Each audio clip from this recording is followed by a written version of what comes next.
The stench of death hung thick in the air as Captain James Wyatt opened his eyes, his head pounded with the weight of 100 horrors. He blinked away the haze, struggling to make sense of his surroundings.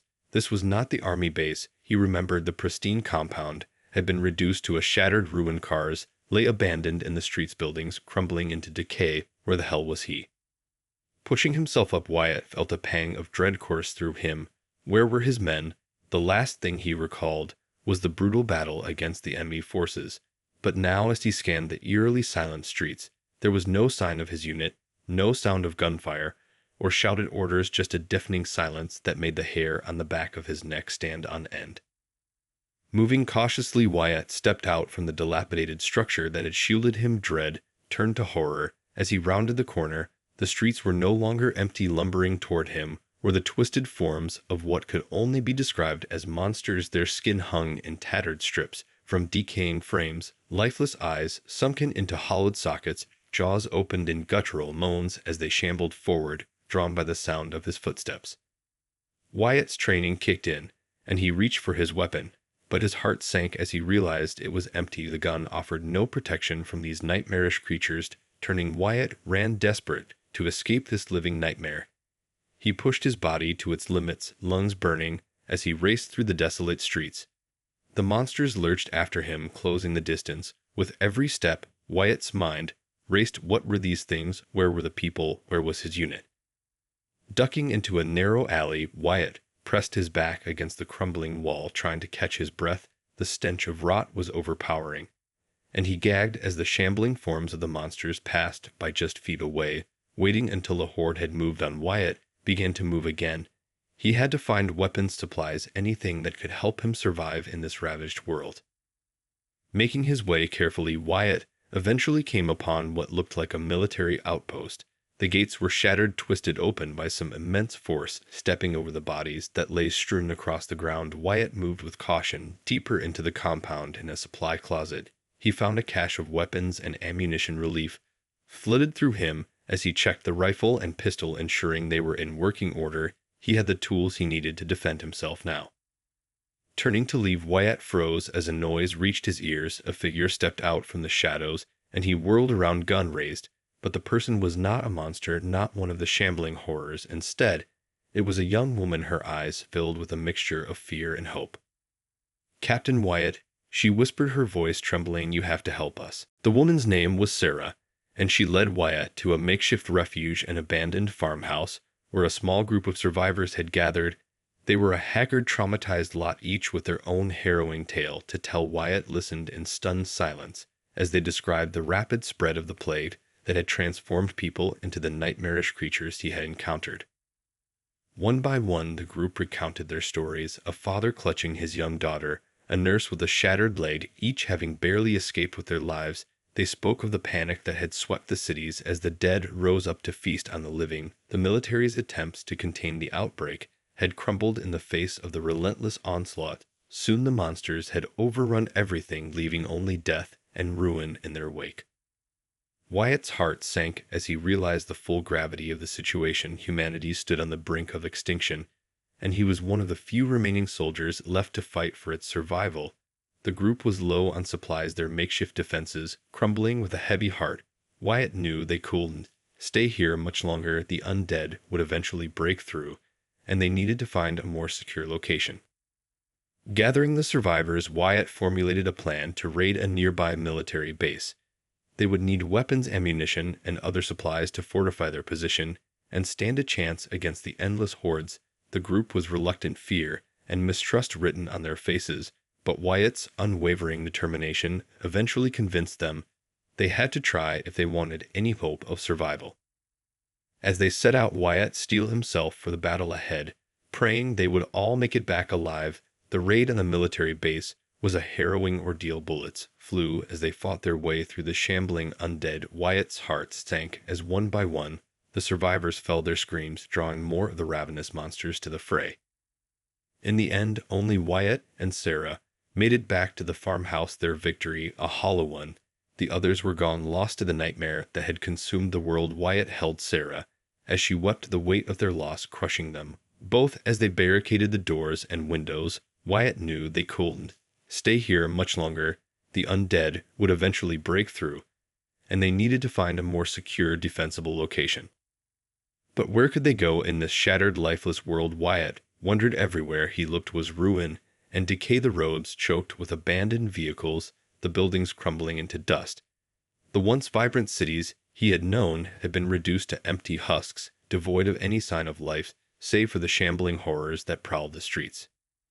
Taking a deep breath, Wyatt turned to Sarah, her eyes red from crying. He knew they couldn't stay here. They had to move on, find a place to make their stand. But even as he said the words, a sense of dread crept up his spine. What if there was nowhere left to go? What if this plague had consumed everything and everyone, leaving only death in its wake? Wyatt and Sarah set out once more into the ruins, their footsteps echoing through the eerie silence. As they navigated the debris-strewn streets, Wyatt couldn't help but marvel at the scale of the devastation. The world he had once known lay in crumbling ruin, all traces of civilization reduced to ashes. They encountered other survivors along the way, each group eyeing the other with suspicion and mistrust. Tension hung thick in the air as the hardened strangers sized each other up, wary of making any sudden moves. Wyatt knew they couldn't risk an open conflict that would draw the undead hordes down upon them. Eventually, they made their way to an abandoned military base. Here, they discovered a cache of weapons and supplies, a glimmer of hope in the endless darkness. But their triumph was short-lived, as they soon realized they were not alone. Stalking the shadows were heavily armed human raiders who had also sought refuge within the base's crumbling walls.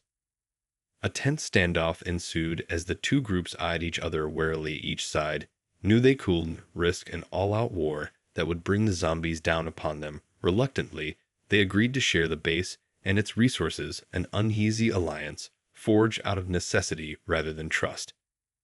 As they hashed out the terms of their fragile alliance, Wyatt noticed one of the younger members of the raider group exhibiting disturbing signs. The boy's skin was pale, his movements jerky. Wyatt's heart sank as he realized the boy was transforming into one of the monsters that prowled the streets. The group erupted into chaos, accusations of betrayal flying as tensions finally boiled over. Wyatt knew he had to act fast to prevent the situation from spiraling completely out of control. He slipped away, intent on ending the boy's suffering before he could become a threat to them all. Part 4. In the dead of night, Wyatt crept through the base towards the young raider's room. His heart pounded in his chest as he quietly opened the door and slipped inside. The boy lay shivering and delirious, his skin already beginning to decay. Wyatt knew what he had to do. But as he raised his gun, the boy's eyes snapped open. He pleaded for his life, promising to do anything if Wyatt would spare him. Torn by indecision, Wyatt hesitated long enough for the boy's father to burst into the room. The raider leader had been watching Wyatt all along, and now he had him at gunpoint. Furious at Wyatt's perceived betrayal, the raider leader condemned him as a traitor, ordering his men to restrain him. Helpless Wyatt realized his act of mercy had condemned him, the fragile alliance on the verge of shattering. Completely locked in a makeshift cell, Wyatt could only listen as the tension between his group and the raiders escalated. Gunfire echoed through the base as the two sides clashed, each blaming the other for the boy's transformation. As the horde of zombies, drawn by the commotion, closed in, both groups knew they had to work together to survive, but mistrust and fear had already poisoned their alliance beyond repair. Desperate to escape, Wyatt waited for his chance, finally picking the lock of his cell and slipping out into the chaos outside. He ran, dodging bullets and shambling corpses until he reached the armory. There he made a grim discovery. The ammunition had been sabotaged, rendering most of the weapons useless. With no way to defend themselves, Wyatt knew his group and the raiders were doomed. Sprinting back to warn the others, Wyatt found the base overrun, the air thick with the stench of death. Zombies and humans alike lay strewn across the ground, their lifeless eyes staring into the distance. Wyatt searched frantically for any sign of the survivors, but found only carnage. In the distance, he heard a familiar voice. It was the soldier, the last surviving member of his group, calling out to him from the roof of a nearby building. Dodging the undead horde, Wyatt fought his way to the rooftop, where he found the soldier clutching a badly wounded young girl. It was the last surviving member of the raider group, her life fading fast. The soldier begged Wyatt to end her suffering with a heavy heart. Wyatt raised his gun, ready to do what was necessary. But before he could pull the trigger, the girl's father suddenly appeared, his face twisted with grief and rage. He accused them of betrayal, turning the gun on them both. With no ammunition and nowhere to run, Wyatt and the soldier braced themselves for the end. As the father pulled the trigger, in that moment, Wyatt realized the true horror of this new broken world, where even the most basic bonds of humanity had been shattered, leaving only death and despair in their wake. As the darkness closed in, Wyatt knew that in the end, the apocalypse had claimed not just the living, but the very essence of what it meant to be human. The world he had once known was gone, reduced to ruin, and the survivors were no better than the mindless monsters that roamed the streets. Their humanity had been stripped away, consumed by the relentless tide of death. In those final moments, Wyatt understood with sickening clarity that there was no hope left, no chance of reclaiming what had been lost. The undead had won, the world had fallen, and the last remnants of humanity were doomed to join them in the endless void. Closing his eyes, Wyatt waited for the end as the final shot rang out. Sprinting back to warn the others, Wyatt found the base overrun, the air thick with the stench of death. Zombies and humans alike lay strewn across the ground, their lifeless eyes staring into the distance. Wyatt searched frantically for any sign of the survivors, but found only carnage.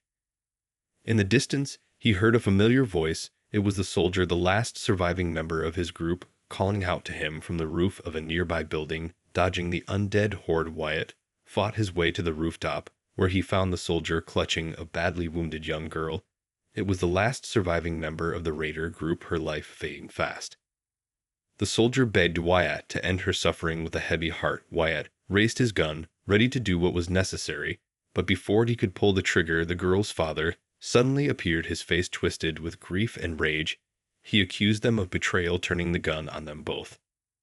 With no ammunition and nowhere to run, Wyatt and the soldier braced themselves for the end. As the father pulled the trigger, in that moment, Wyatt realized the true horror of this new broken world, where even the most basic bonds of humanity had been shattered, leaving only death and despair in their wake.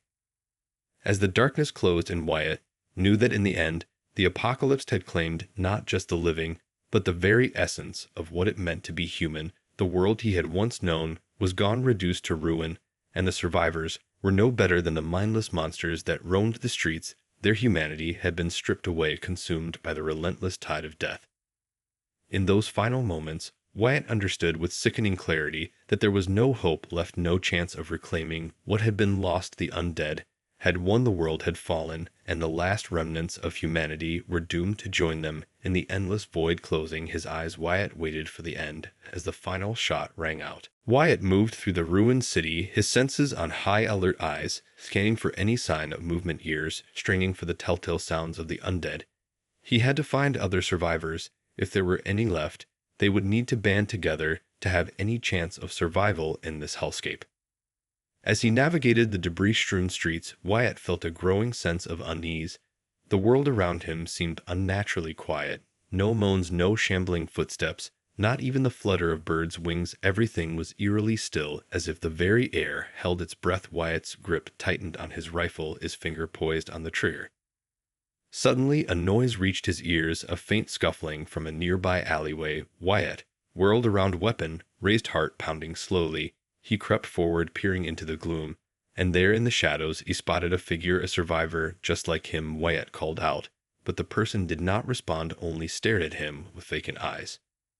With a sinking feeling, Wyatt realized this was no fellow human. The person's skin was mottled and decaying, their movements jerky and unnatural. As the creature lurched forward, Wyatt knew what he had to do. Raising his rifle, he squeezed the trigger, the shot ringing out with a deafening crack. The zombie fell, but Wyatt's relief was short-lived. The sound had drawn the attention of others, and now the alley was teeming with the undead, their guttural moans echoing through the stillness. Cursing under his breath, Wyatt turned and ran, ducking and weaving through the ruined streets. As the horde gave chase, his lungs burned, but he pushed on, desperate to put distance between himself and the ravenous monsters. Finally, he spotted what looked like an abandoned building up ahead. Dodging a group of zombies, Wyatt made a desperate dash for the entrance, flinging the door open and slamming it shut behind him. He leaned against the wall, chest heaving, as he strained to listen for any sign. The undead had followed him, but the building was silent save for the sound of his own labored breathing. Cautiously, Wyatt moved deeper into the structure, searching for a place to rest and regroup his mind, racing with 1,000 questions. Where were the other survivors? Had this plague truly wiped out all of humanity, leaving only the mindless undead in its wake? As he navigated the darkened halls, Wyatt realized with a sinking feeling that he might very well be the last man standing in this apocalyptic nightmare. Wyatt spent the next several hours holed up in the abandoned building, his rifle never far from his side. He had barricaded the entrance as best he could, but he knew it was only a temporary measure. The undead would eventually find a way inside. He needed to find a more secure location, a defensible position where he could fortify it against the endless horde. As he scavenged the building's interior, Wyatt came across a map detailing the local area. His heart raced as he scanned the markings, spotting what looked like a fortified military compound just a few miles away. If he could make it there, he might have a chance of finding weapons, ammunition, and perhaps even other survivors. Pushing aside his exhaustion, Wyatt steeled himself for the journey ahead. Slowly, he eased the door open, peering out into the ruined streets. The undead were still shambling about, but they seemed to have moved on from this area. For now, taking a deep breath, Wyatt slipped out into the open, his rifle at the ready. He moved with purpose and caution, winding his way through the debris-choked alleys as he made his way toward the military base. Along the way, he encountered more of the mindless creatures, their rotting forms lurching toward him. With hollow moans, Wyatt cut them down without hesitation, his training taking over as he fought to survive. But with each kill, his heart grew heavier, the weight of this endless battle against the undead slowly wearing him down. As the military compound came into view, Wyatt felt a glimmer of hope. The fortress looked intact, its high walls and armed guard posts a bulwark against the tide of the dead. But as he drew closer, he realized with a sinking feeling that the base was not abandoned. Figures moved on the ramparts, and he could hear the distant sound of gunfire. His hopes dashed. Wyatt knew he would have to tread carefully. Ducking behind a crumbling building, Wyatt surveyed the situation, his mind racing. Whoever was in control of the compound was clearly still fighting to hold it against the undead. But were they friend or foe? Wyatt cooled. Risk an encounter with hostile forces, not when he was so close to finding a safe haven. He would have to find another way, in one that didn't involve drawing the attention of the armed defenders. Searching the perimeter, Wyatt soon spotted a section of the wall that looked less heavily guarded. A grim smile tugged at his lips as he formulated a plan, taking a moment to compose himself before springing into action. Gripping his rifle tightly, he darted from cover, making a desperate run toward the looming fortress, praying he could breach its defenses before it was too late. Wyatt's heart pounded as he sprinted across the open ground for the military compound. The sound of shouting and gunfire echoed through the air as the defenders spotted him. Bullets whizzed past, nearly clipping him. As he pushed his body to its limits, adrenaline surging, Wyatt zigzagged, erratically dodging the hail of projectiles. As he neared the wall, Wyatt saw a section that appeared less heavily guarded. He mustered every ounce of speed he could summon, launching himself at the crumbling structure. His fingers found purchase on the crumbling mortar, and he hauled himself upward, ignoring the sting of the bullets that narrowly missed him. Reaching the top, Wyatt found himself face to face with a pair of startled guards. Their weapons came up, but Wyatt was quicker, lashing out with the butt of his rifle. He struck the first guard in the face, sending him tumbling backward. The second had just leveled his weapon when Wyatt pulled the trigger, his shot taking the man square in the chest. Leaping down, Wyatt landed in a crouch, scanning the area for any other threats. The compound was in chaos, soldiers battling against what looked like a group of armored raiders. Wyatt knew he had to find a way to the command center if he had any hope of striking a deal with the base's leaders. Steeling himself, he surged forward, rifle blazing. The fighting was fierce, and Wyatt was hard-pressed to avoid the crossfire as the two sides battled for control of the compound. Ducking behind cover, he reloaded his weapon, grimly determined to push on. Eventually, he caught sight of the command post, its fortified walls and armed sentries, a formidable obstacle. Taking a deep breath, Wyatt steadied his aim and opened fire, the crack of his rifle punctuating the chaos around him. Soldiers and raiders alike fell as he fought his way toward the command post, his desperation lending speed and precision to his shots. Finally, he reached the entrance and pounded on the sturdy wooden door. A face appeared in the narrow slit, a grizzled veteran. Regarding him warily, Wyatt shouted for them to open up, explaining that he was a soldier and needed their help. The man's eyes narrowed, but after a moment, the door creaked open. Wyatt surged inside, rifle raised as he scanned the interior for any signs of threat. In the center of the room, a tall, imposing figure turned to face him slowly. The man's face registered recognition, and he strode forward, a grim smile tugging at his lips. "Wyatt, Captain Wyatt," the man rumbled. "So you've survived this hell. After all, I've been expecting you."